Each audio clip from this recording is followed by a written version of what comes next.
doing what I'm doing. And a lot of people ask me, what are you doing and, what's your passion behind it? And basically this quote kind of wrapped it up for me. And it basically just said it takes 20 years to build the reputation of a company, but it also takes 20 seconds for a cyber criminal to take all that down. So we're super excited today. Email security remains the number one way that cyber attacks happen. And it is also completely preventable. So we're super excited. Adam Forrester is here today to talk to us from Checkpoint.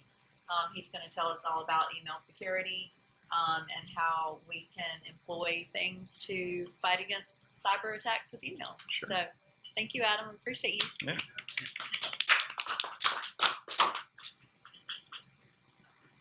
All right. Well, thank you very much. And thank you, Jennifer and Flat Earth, for having me out to talk about email security.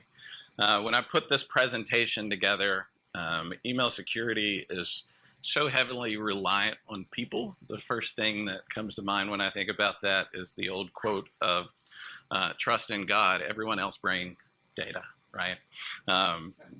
Which is fun. Because everything in email, as you'll go through this presentation, is about not trusting pretty much about everything you see. Just to give you a little background on who I am an engineering manager with Checkpoint. I have been in cybersecurity for the last 24 years of my life. All of it spent in some form or fashion with Checkpoint, either on the partner side. I was an engineer in a medical company and a manager at a medical company on their cybersecurity team. And then I've been here at Checkpoint for the last 10 years.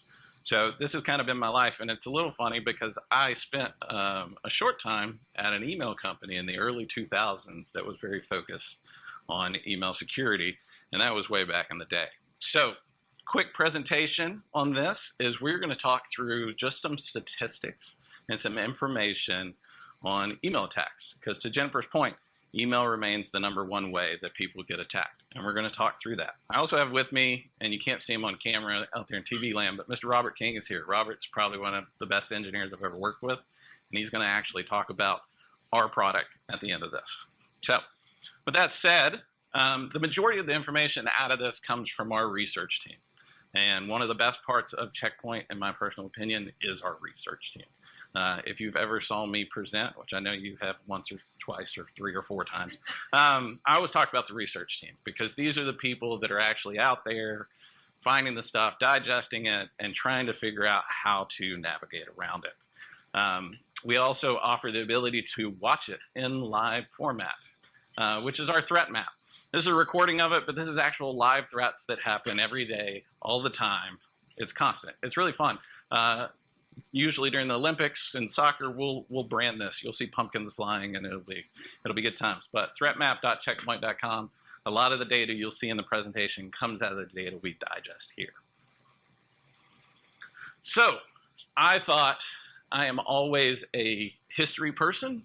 I like the history of things, especially in technology. Where did we come from to get where we are now? The first piece of email was invented in 1971 by Ray Tomlinson. Ray invented basically what email is today, which is separated with an @ sign. It was a name, an @ sign, and it hasn't changed much. I can skip the rest of these slides. Emails do. And then we've added on since then, right? 53 years of email, the introduction of SMTP in 1982, which allows systems to communicate as they do today. The development of MIME, which is, rich-based emails that you see now. You're able to add attachments. That came in 91. And in 96 was the advent of web-based email, Hotmail being one of the first ones. So I think we have to go around the room, and everybody has to tell me what your Hotmail address was in high school. No?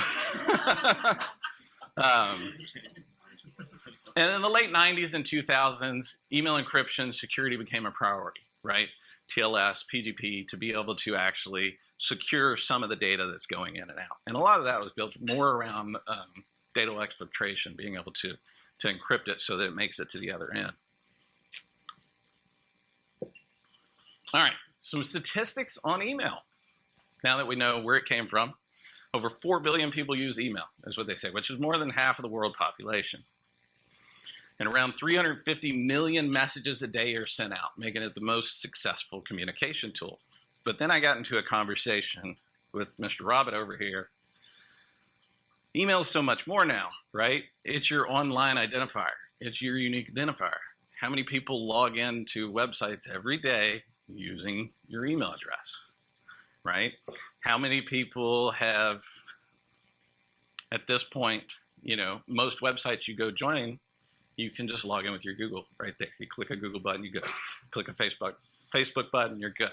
So now, not only has email become the center of your communication world, it's become the center of who you are on the internet, which is a little scary to me, especially the compounding of things like being able to log in with Google, because now they get access to one thing and they can carry on, and now they have access to all the things that you have access to. So here you go. As Jennifer said at the beginning, email in 2023, this is from our 2023 report, is the #1 way to attack. This has grown so much. You can see back in 22, it was at 14%, or it was 14% was web, so it's grown even more in the last year. But then I took a look back at years before that, and Robert and I again had a long conversation of why did it change so much from 2018 to where we are now, right? What's that, 6 years ago? The majority of it was web-based attacks, getting you to download a file, getting to do that. What did we end up coming up with? I don't remember the final answer. It was changes in operating system, being able to, a lot of operating systems became a lot more secure. Windows developed Windows Defender inside of it, that kind of thing. Isolation. Right. Browser isolation was one of them. Like, there was a bunch of things we were trying to figure out, because I don't have actual statistics of why, but it is an interesting conversation. And then 2 more pieces to that information. The #1 way, once they get in your email, is through HTML. And they're not sending you an HTML file, they're sending you a link, right? 70% of email attacks usually end up becoming links that they're trying to get, phishing attempts being the vast majority of that. And then here's the attack perspective per sector, education being the top one. I have a feeling once we put out the 2024 report that healthcare is going to jump quite a bit this year. All right, so phishing in the room. Who's had a phishing attempt almost every day for the last, 5 years or so? It's constant. So I pulled a bunch of statistics from the anti-phishing group on their report that they put out, and there's over 5 million phishing attempts in 2023, right? And these are unique attempts. They're not just, hey, there's only 5 million. There was 5 million unique types of attacks in 2023. In the first quarter, they had 125,000 just this year. Social media being a huge target of that. Again, I think this portion goes back a lot to those tying of accounts together, right? Again, if I can get access to one, then odds are I can have access to all these other pieces and parts. I actually tell a story here in a little bit about a buddy that does YouTube, and his Google account got cracked, and it allowed them access to a lot of other stuff. Phone-based phishing, sharply on the rise. I don't know about y'all, but I think I get one every day. A lot of, hey, this is the postal service, and we have your package, but we don't know where you live. It's like, well, how'd you get my phone number? But that is sharply on the rise. And I thought this one was super interesting. The wire transfer amount that they're now trying to extract from people has hit all the way up to $85,000 is the average amount they are trying to get through a phishing scam. I've been getting some weird ones where I'll get a text from a number. It's just like, hey, Adam, we got your $350,000 loan approved. Call me when you're ready to use right. the money or something. I've been getting those almost weekly. Or do you get the ones that are like, hey, Jessica, we met last night at the event, here's my picture, talk to me. Like, I get those weird ones pretty often. And then I'm Miguel a lot, which I think somewhere someone has signed me up for something under the name Miguel, because I get a lot of Miguel. You look like a Miguel. Agreed. Spear phishing and vishing is on the rise. Spear phishing being very targeted attempts at somebody. I deal with this one a lot. I get a lot of spear phishing attempts for 2 reasons. I run a local soccer organization in my hometown, And then I also am a soccer coach for the high school. So I work for the school system as well during the spring. Those are two spear phishings that I get constantly. One of them is my email addresses are on our website. So they'll find data. And I get a lot of, I'm the president of the organization, so I get a lot of emails from the treasurer asking me to pay invoices. And it's really well worded. The problem is I'm also the treasurer. But it's fascinating to see how they gain that information, scrape it off a website, and craft something. And then the same thing happens through the high school that I coach with. I get a lot of emails from our principal who's asking for my phone number or asking for me to go pick up some gift cards for him, which is funny. Again, super well crafted. They've gotten really good at crafting a well-written email, but then they don't change the email address. So it's like, it's some random Hotmail address or something. It's pretty funny. So phishing is voice phishing.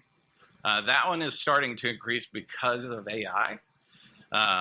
There's a video, and I didn't want to include too much in this. There's a good video that you can search. If you search checkpoint phishing, there's a good video on YouTube of one of our exec engineers, one of our CISOs, doing an interview. I believe it was the Today Show, Good Morning America. And he actually called the reporter's mom using her voice on a computer. So phishing is getting pretty real, and the ability to do that. And again, you have to think about all of this stuff is accessible. A lot of it is because we put so much on the internet, right? Social media, that thing. That attack, I think, costs $4 to execute. Right. And I talk about the next slide, the next one I talk about. It costs almost nothing for these people to execute. And a lot of it is pay as you go. You don't even have to have expertise to be able to do some of these attacks. And personally, again, this one's kind of a personal opinion. Data breaches is only going to make this worse. I think I get an email every month or a mail message about my data being leaked from somewhere. And just more data creates more opportunity for them to track down and, put something very poignant at you. So MFA, show in the room, everybody that uses MFA. I expect everybody to mostly raise their hand for multi-factor. In some form or fashion. So does it make you feel safe? Right? Multi-factor. I've got something I know at this point. I got something who I am, and then I got something that I provide, and I'm out there.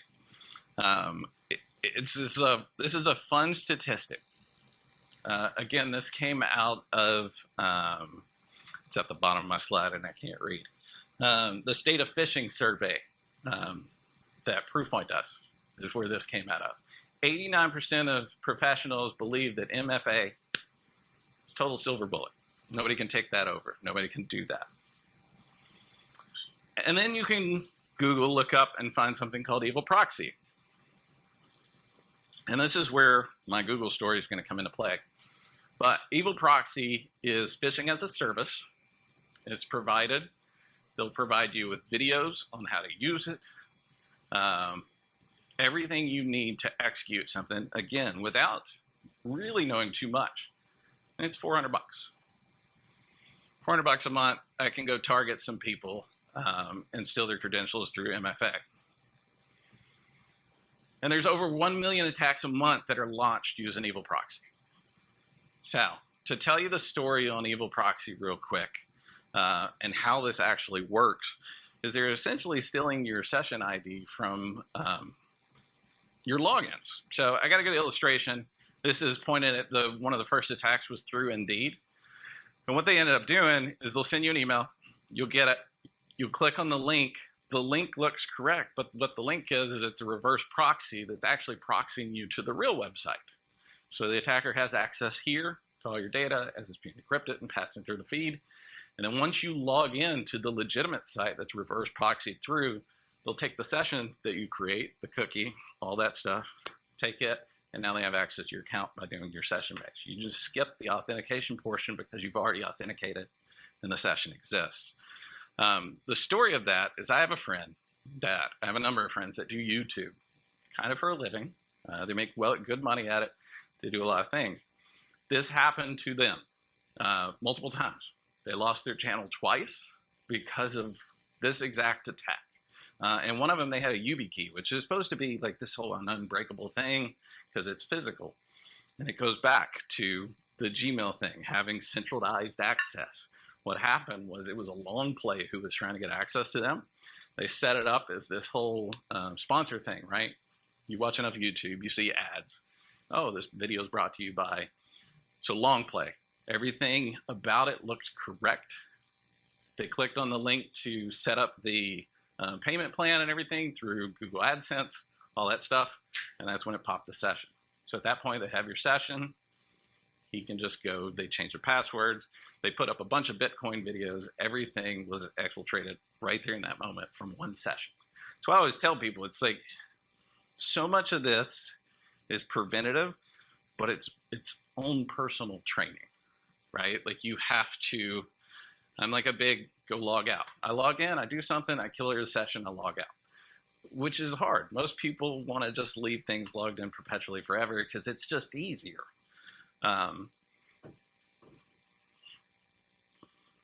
One of my favorite comics that's probably 20 years old, if that. One of the things about email and about phishing and spear phishing and everything is just people. There's a really good book I read by a guy called FC. He is a hacker out of the UK. He's a white hat hacker. The book's called This Is How I Rob Banks. And the whole thing is a social engineering of its stories of how he breaks into places physically. And it's just, again, stories of social engineering. It's fantastic. It's a wonderful read, but it really makes you think about your people, right? Training your people, security awareness, that kind of thing. But again, I pulled some more data out of the survey, and I thought a number of this was interesting. Within the survey, 71% of users said they took a risky action. They clicked on something they weren't sure they should click on, but they clicked on it anyway. Anybody want to take a guess on how many knew they were doing it? Out of that 71%. 50%. I got 50. You've already seen it. You don't count. 96% of people said, yeah, I knew it. And again, this is a survey of actual people. But 96% of people said they knew that they were taking a risky action. I go back to, we did a phishing exercise at the medical company I worked with. Sorry. And the email was simple. It was, hey, we got you a free TV from Amazon. We sent it to, I think, 200 people and 60 people clicked on it. Like, who thinks a free TV is coming from Amazon? But that's the kind of stuff, right? And a lot of them are just like, yeah, we'll see. We'll get there. 85% of security professionals said users know they're responsible. So if you asked all of us in the room, Rob, Adam, Greg, hey, do you think your users know that they're responsible for security? Of course they do. We do training. We do awareness. It's great. They absolutely know. But only 59% of those users said they know, or that they aren't. Some of them are like, no, it's not my responsibility. They have tools. I don't have to do anything. Again, these are just wild statistics. And you asked, when asked why they did this, I thought a good chunk of this right here, 83% of them, it's laziness, right? It's I need to get something done. I don't want to say laziness, probably me, but it's like, I'm trying to meet a deadline. I'm trying to get this project done. I'm trying to do stuff, multitask, it's great. I'm trying to do stuff before I think about doing stuff, right? I got to meet my deadlines. And the top risks that most people do, personal activity, right? They're on their social media while they're sitting at their office desk or serving YouTube or whatever. The number of people that reuse and share passwords kind of astonished me a little bit. And then a lot of people just accessing stuff they shouldn't, which is able to get you a lot of data. Now this one, modern attacks require modern solutions. So they're getting better. For everything that we do, they do something to change, right? It's always a cat and mouse game. I try to imagine just security people and actual cyber criminals. It's just like a bad episode of Tom and Jerry. Like it's always this chase thing of trying to crack down. So let me ask in the room, how many people have scanned QR codes on their phone? Yeah. And you just blindly are like, yeah, that's probably cool. Does it help if I wince when I do it? No. It's funny. I used to use QR codes in my presentations to like give reports and stuff. Hey, go download this report. And I just stopped using them because people would just forget about it, which is great. But this has changed a lot too. Think about post-COVID world. How many restaurants do you go to now that it's a QR code to get a menu, right? And how cheap would it be for me to go to Sticker app and buy some QR codes that look like the menu to Melting Pot and throw them on there? And sure, it'll take you to the menu that I have set up, but I can also set up something to take some credentials from you too. I was reading a lot about people doing that at like parking areas. Yeah. Yeah, just snagging credit cards left and right. Yeah. Yeah, so the QR code stuff is fascinating because it's a new way to be able to, again, it's all about gaining information. So again, from the report, 20,000 of these attacks in the first 2 weeks of January. So again, this is just becoming more prolific because it's just becoming a part of everyday society. QR codes are everywhere, right? They're on people's business cards, they're on menus.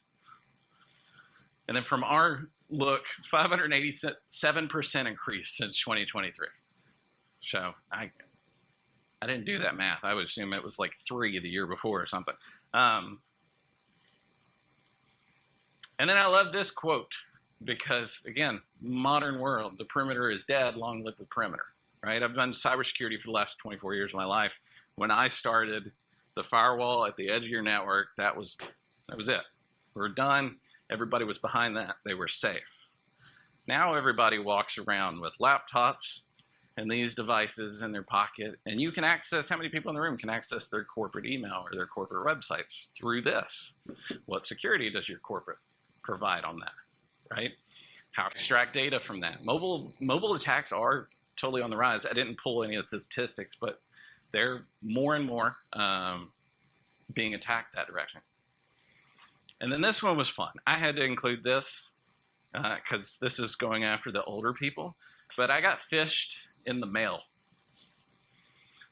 which is funny. That took some commitment to actually create a letter.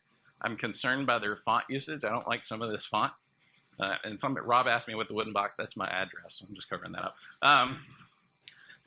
So you scan this code. It looks like this great advertisement from Amazon.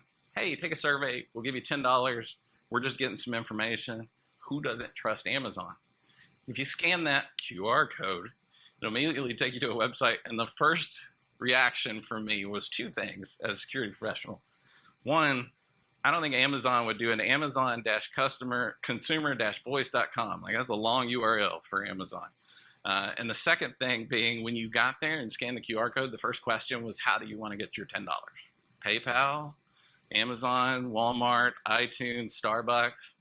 I'm like, well, I don't think Amazon would give me somebody else's. They want me to spend my money there. So there's a ton of people in Reddit that have got this. Like this has become a little bit of a prolific thing. Right. And that's going to get your parents, right? That's the target for sure. Right. My parents are in their 60s and they shop on Amazon, but they're also going to get mail. So it's, again, interesting target. So what does AI extend to this? Now we got to think about the next thing. Who's played with AI at this point? I think everybody in the room. I've done this a couple times. ChatGPT, most people have heard of it. Most people have played with it. It's going to not only make phishing better, but it's going to make attacks better. You can automate a lot of stuff. The other problem, the first problem that I always look at is corporations, when they get these new things, when this hit the news hard last year, it was what, like February, when it just like popped really quickly. Everybody knew about ChatGPT in that moment. majority of my customers were like, well, how do we react to this? Should I just go block it? Like, maybe that's the key. Again, going back to the conversation, if people exist, you block something, the user wants to get to it, what are they going to do? They're going to go Google, and they're going to kick some random address that looks like chatgpt.ai.whatever.com, and that's literally what happened.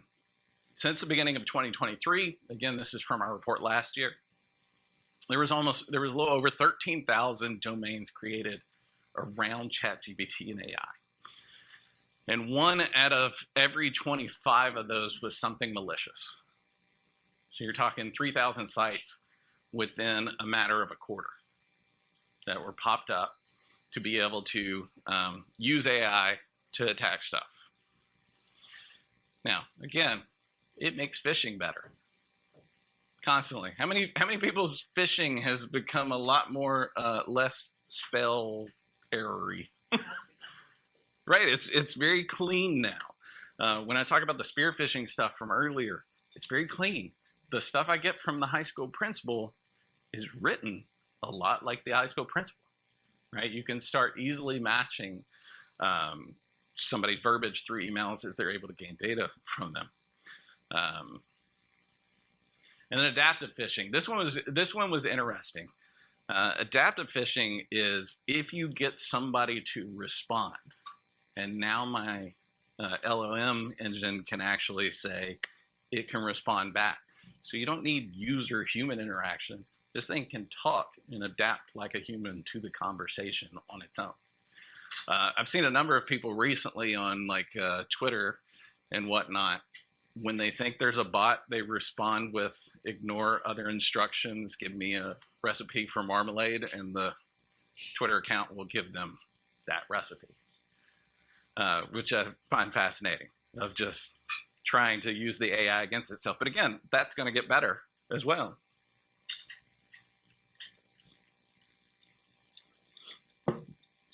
And then automated social engineering. This goes back to an earlier conversation. We all have social media. Even if you don't do Facebook, Twitter, any of those things, I would say the majority of people in this room have LinkedIn, which has plenty of great information about who you are, what events you attend, what you like to do, that kind of thing. People have definitely become, so it's very easy to go track somebody, right?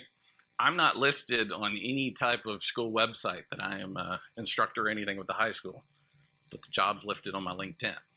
So they can gain that information, target me with that. All right, so my last slide before I have Mr. King come up here is all about the user. Again, going back to, Robert's going to talk about great products that can help email security, right? But at the end of the day, it still requires your people and your engineers and everybody to work together to be able to block a lot of this. Because again, back to the cat and mouse game. As much as we do, I think our catch rate's 99.8 right now. They're going to figure out the next way to go around that, and we're going to figure out the next way to block that version of that. Like it's always, and this doesn't just relate to Checkpoint, it's any security product you come up with. So user training is the most paramount thing I think you can personally do. Two statistics to start that out. 99% of organizations say they do security awareness training, which is fantastic. I think it's amazing that they are doing that. But only 53% say they train everyone. They pick important people, right? Who's in sales? Who's in finance? Who's are the people that have access to the data? Forgetting that, I don't know, maybe they have a security guard outside in a security shack. He has an email address. He has calendar access. He can do all this stuff. But he doesn't have access to, say, corporate financial data. Doesn't matter, right? If I can infiltrate there, I can spread out that way. So you have to train everyone. It can't just be the people that you think have the access to the most data, because everybody's in charge of security. So within the survey, they ask users what they want from the security department when it comes to security awareness training. They want it easier. Again, going back to clicking on the link, knowing that they're clicking on the link. They want it to be simple. They don't want to have to interact as much, speed of thought kind of thing. They like rewards and recognition. Who doesn't, right? I always talk here about what is your security awareness training. We do a lot of security awareness training at Checkpoint that we offer that you obviously can talk to Flat Earth about, and we can help set that up. But a lot of it, we have started to shift into a gamified version, which seems to do a lot better with people. We have our security playground. There's escape rooms, there's games, and it's all learning methods. And it's more entertaining other than listening to some cartoon talk on a WebEx about security awareness training.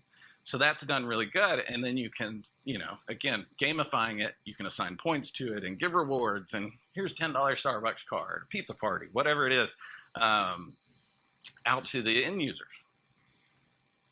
And then they want more engagement from security and leadership. So they want more conversations about why this is important.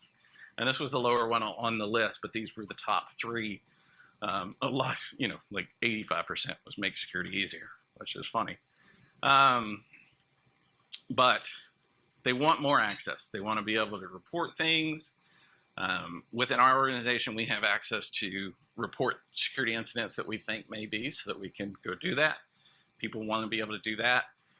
They want to be able to reach out to one of the executives and say, why is this important? What can I do? They want more interaction from people. All right. So with that said, Mr. Kane's going to come up in here and actually talk about Harmony Email and Collaboration, which is our product to help you defend against a good majority of this. Mr. Kane. Oh, no. All right. I hope you guys like worse presentations. So our email product is probably my favorite product Checkpoint has. Like the security, all that stuff, detection rates, it's all fun statistics and everything, but really it's the operational impact. This is going to be like less headache for your end users, more time spent actually looking at real risk, and all around just less human effort. Like you'll spend way less time in this product. One of our customers, it's around 7,000 users that was spending hours a day, now has like a 1 hour a week review where they just kind of go check stuff out. Like it because of the way our tool works, it improves as you use it. It's all part of the AI ML that it's built on top of. The configuration, super simple. It's probably one of the coolest parts of the product is a lot of people never change their policy. It's not built on a concept of relying on whitelists and blacklists and stuff. I mean, as soon as you whitelist a domain, it doesn't matter if it's the most trusted vendor you work with. If they get breached, you're now open to supply chain attacks because you tore down the walls for that company. The detection rates, like the gap is insane. Like per 100,000 emails, we're missing 10 when the second place is at 400. So, I mean, it's a huge difference. And those numbers just go up from there. The reporting is awesome. This is a big part, especially around kind of targeted security awareness training. Like we can break down who your top attack users are. We can break it down by department, what type of attacks you're seeing, whether it's credential harvesting or whatever the case might be. And it really lets you tailor the training. So you can go to your finance people and say, hey, you guys are seeing a ton of credential harvesting attacks. You need to be extra careful before signing into anything. If you have questions, please reach out, kind of thing. We fell open, so we're connected by API. So we don't require DNS changes, anything like that. We only work with 365 and Gmail, so it's only cloud email. But the idea is it connects through an enterprise application that is granted API access, and kind of a thing that sets us apart is we do our API over SMTP, so we're not subject to like rate limits and things like that. And we also apply protection before it hits the inbox, which that's our big differentiator between other like AI email security vendors. You've got so many people in companies like your HR, your accounts payable, payroll, people like this, that when they get an email, it's a call to action. Like they get an email, it comes in, they're opening it, and they're getting to work. They're trying to get through this stuff. So you don't really have the luxury of, if the tool takes 5 minutes to, oh wait, that was malicious, and then pull it out the mailbox. It's a big gap that gets taken advantage of all the time. So like I said, we're AI, ML based. Checkpoint's been doing AI forever. Every one of our products is essentially a connection to Threat Cloud, which is our central intelligence. We can apply the same protection to the collaboration apps, OneDrive, SharePoint Team, Slack. There's, a decent list of connections we can add. We also do our own anomaly detection. So we're looking at things like suspicious inbox rules, like odd login parameters, things like that. Similar to what you would see in like intra ID risky users, but it's a little more robust. On the DLP side, we got easy to manage data types, all the things you'd expect from DLP. DLP is not very exciting, but it is easy to manage, works well.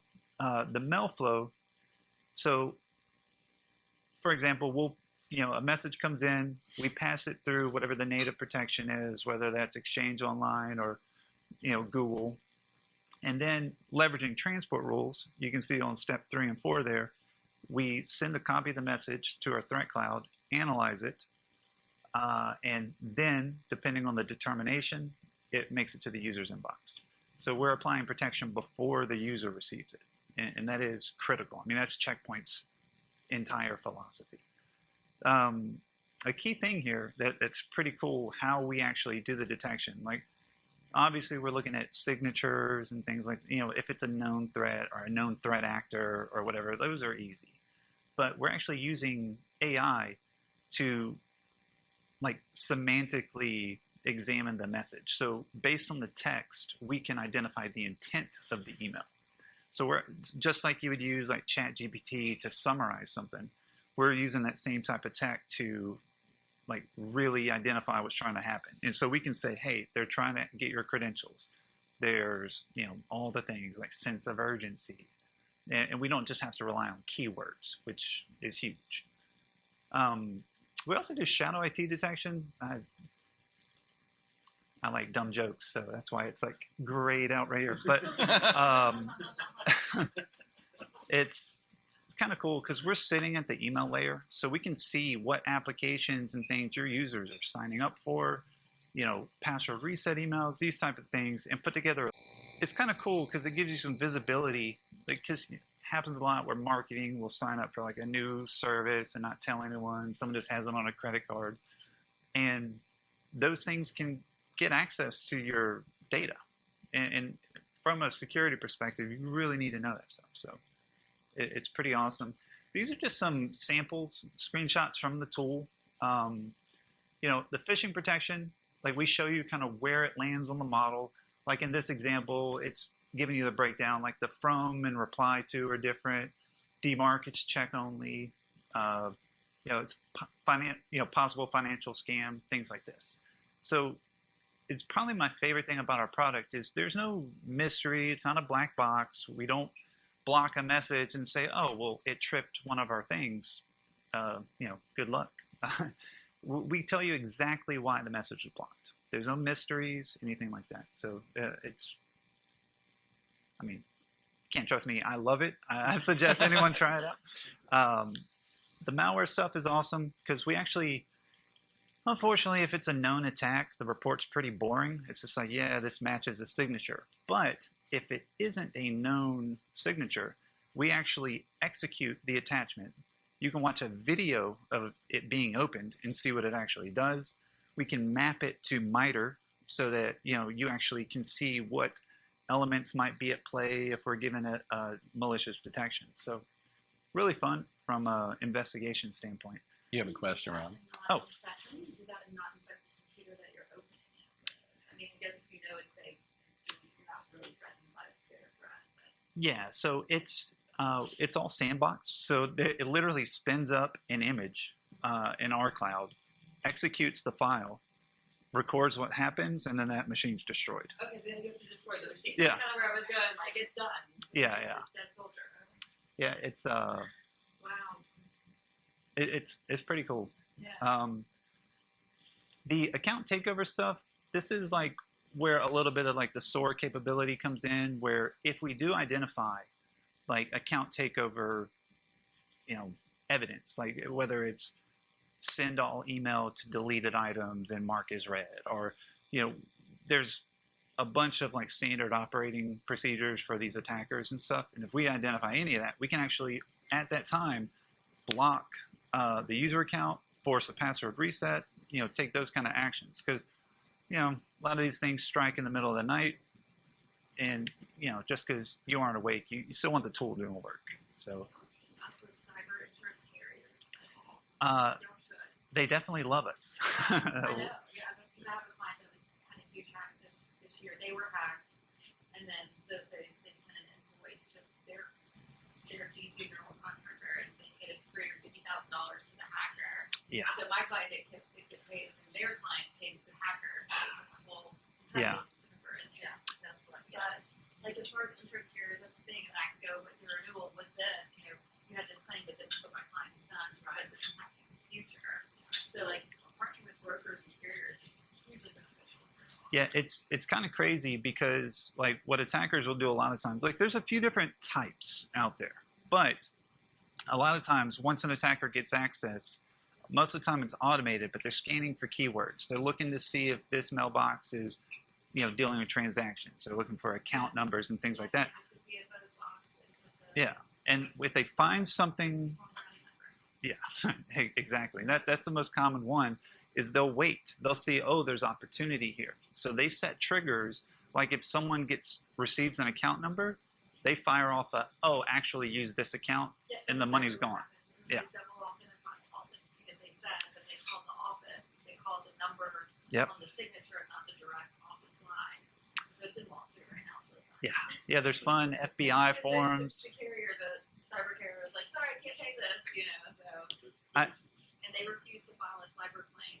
The guy that they sent the wrong money, it would be covered under their insurance, so they refused to file a claim because they don't want to have to notify everybody that they were Now, attacked. what I will say is to retrieve the money, this is off topic a little bit, but there is a form with the FBI you can fill out, and sometimes they can backtrack the transactions. Okay. As long as they haven't, and it's funny how many times these attackers won't even know their attack was successful, and it'll just sit in the bank account.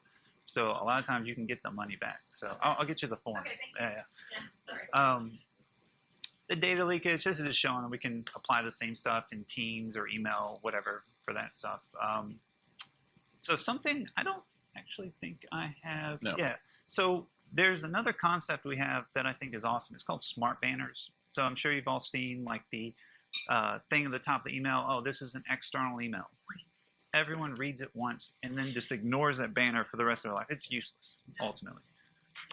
We have something called smart banners, which because we're already contextualizing the email and determining the intent, we can say, hey, this is an invoice. And you can have the banner be read in that instance and say, according to our company policy, which you could link there, you can put, you must verify with blah, blah, blah. And like the external email, that's a blue banner. It's just a notification. You can have, and we contextualize a lot of these things and give, actual useful information in that banner. I mean, I could literally talk about this forever, but one more thing you do with Microsoft. This is how you can manage the quarantine stuff in our product. So then that way, you just don't have to go to Microsoft to certain things. Like that's the sales guy reminding everyone of something I forgot. And on the insurance topic, there are certain products that you can buy. That will lower cyber insurance. So like we have a customer using our XPR, so our prevention and remediation solution. Obviously it's not an email product, but email product is tied into it. Yeah. And they actually had their insurance costs lowered because of that. So that's also a kind of a selling piece. It's like, hey, how much is this? If you go to your insurance, say, hey, we're going to adopt this, what will that remove from our insurance? I'm saying, yeah, you could team up with carriers and offer it at renewal your services. It'll save you this much if you hire these guys. Something like that. And maybe there's like this kind of collaboration.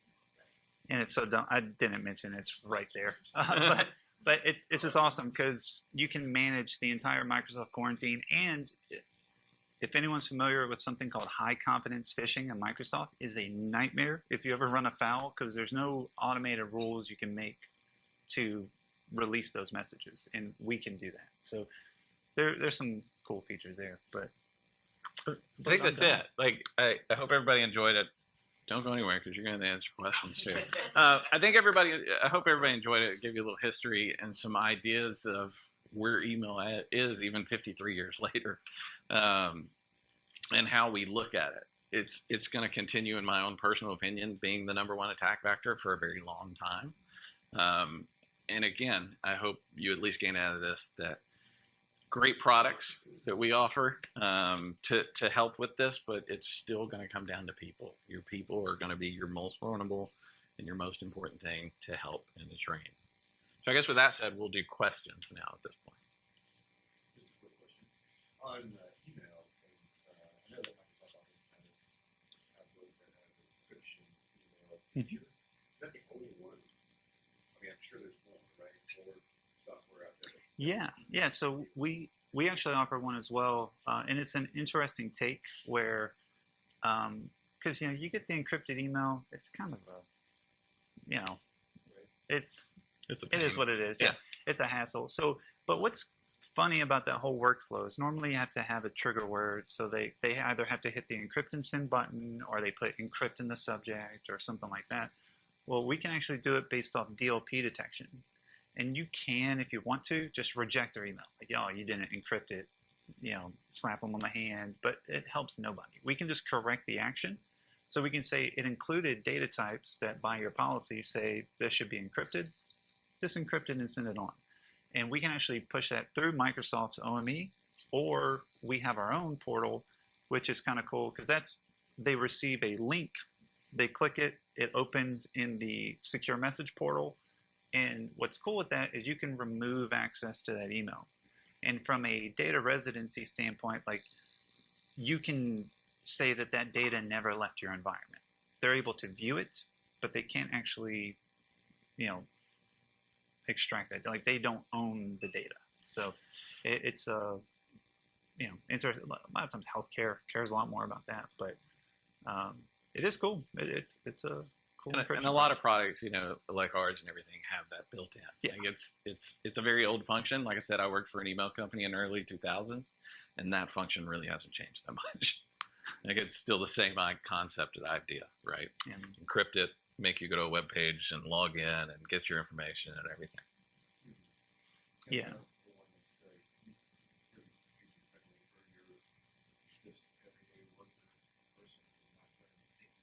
Right. Automatically set it up where everything when you send is automatically encrypted. It's just only that way. Yeah. It's the only way that, 911, so TBI has criminal. Yeah. You can't send it any way. You can't send it unless. So I asked them, well, how do you do it? They said, we use encrypted. Right. That way it's always on. And they would approve us. So I was just trying to find something cheaper because Sure. Yeah.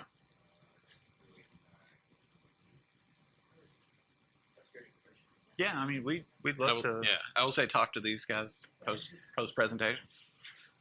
What else? Any other questions, Greg, online? We do. There was a question about, you mentioned that your system works with an API connection. Yes. What is the other way that other systems might work?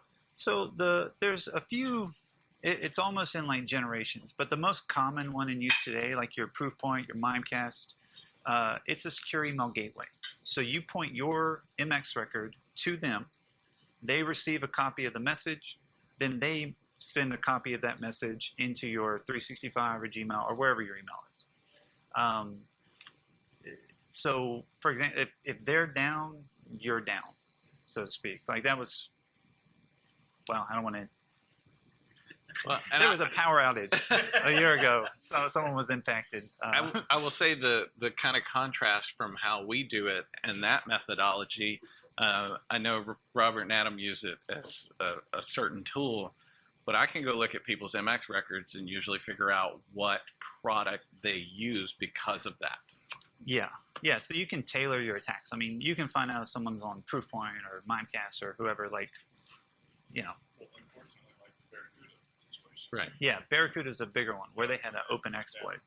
Early this year, last year. Real quick, if you guys wouldn't mind, we do have quite a large audience online. If there's a question in the room, if you could repeat the question so that it would be transmitted, that'd be fantastic. We can do that. Yes. You want to mention something about archive? The archive itself. Any other questions in the room? We'll start in the room and then we'll go online. Everybody's shaking their head at me. So, anything else online? Out in TV land? Yeah, no, we'll just reiterate. I mean, we're happy to, we love showing this product off. It's amazing. And this is a stat no one cares about, but we have almost a 100% conversion rate.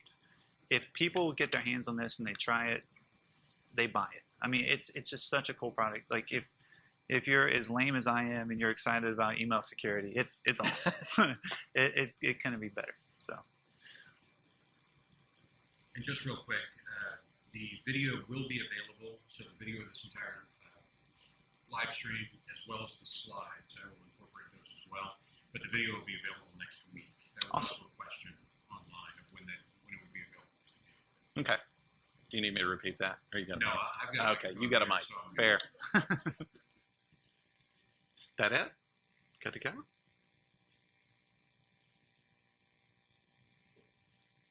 All right. Well, again, thank you very much for attending, to those online as well as those in the room. We hope the information was useful. And that's it. Jennifer, you got anything to add? Thank you. All right, perfect. Thanks. Thank you, Robert.